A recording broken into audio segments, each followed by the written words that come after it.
If we restrict the input of the beta function to positive integers only, then we can write it in terms of the binomial coefficients in two different ways. One way is using a summation and the other way is using this fraction.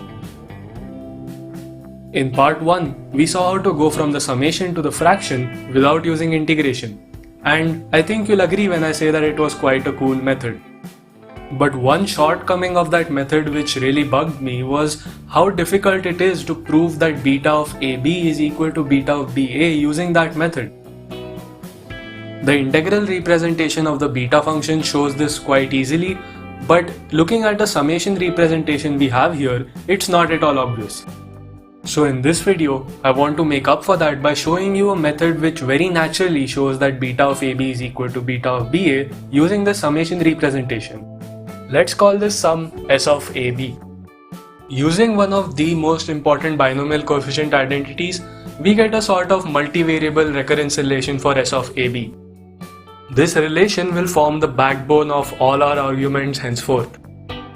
Also, notice what happens when we replace either of A or B with 0. I think you can see where this is going. If we replace A with A plus 1 everywhere in this equation and do a bit of rearrangement, you will see what happens. The way we go from having A plus 1 in the argument to having A in the argument, and the way we go from having B plus 1 in the argument to having B in the argument is completely identical. When we combine this with the fact that S of AB is equal to S of BA when either one of A or B is 0, we get that S of AB is equal to S of BA for all A and B. As a little bonus, let's see how we can evaluate the summation in the beginning using this method too. As you can see, we have already proven the desired result if A is equal to 0.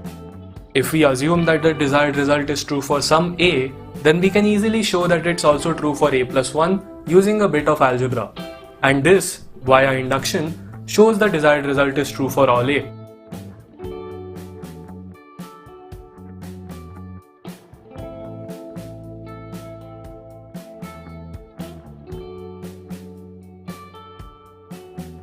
As you can see, however, this method is not so elegant in showing that the summation representation and the fraction representation are the same because it requires that we know the result beforehand because we need to do induction on it. So if you came to this video without watching the first part, you're missing out on quite a lot. No worries though, you can click on this card to watch that video right now.